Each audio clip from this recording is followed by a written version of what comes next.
মানুষের কাছে আমাদের আবেদন, তৃণমূল বিজেপির দুর্নীতির পক্ষে, দাঙ্গাবাজদের পক্ষে, দুষ্কৃতী রাজের পক্ষে, যে অপনীতি দুর্নীতি এবং পলিসি চলছে তার বিরুদ্ধে মানুষ একত্রিত হচ্ছে। চণ্ডীপুরের আজকের মহামিছিল পূর্ব মেদিনীপুরের পক্ষে আজকে জানালো যে দুর্নীতিবাজ আর দাঙ্গাবাজদের কাছে পূর্ব মেদিনীপুরের চণ্ডীপুরের মানুষেরা মাথা নত করেন। রাজ্যের শাসক দলের একাধিক দুর্নীতি এবং কেন্দ্রীয় শাসক দলের একাধিক দুর্নীতির প্রসঙ্গ টানলেন, কি বলবেন?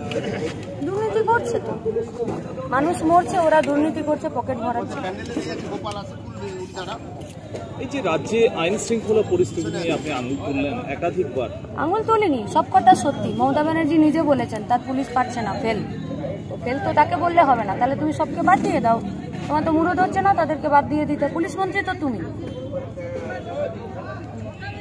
বক্তব্য প্রসঙ্গে বললেন যে শুভেন্দু অধিকারী একাধিক দাবি তুলছেন অথচ হিন্দু মুসলিমের বিভাজন করছে। তাই তো বিজেপির এজেন্ডা, নতুন তো নয় পুরনো। বাবরি মসজিদ, গুজরাট, গোধরা সব তো বিজেপির করা, এবং এটা ওদের পলিটিক্যাল এজেন্ডা।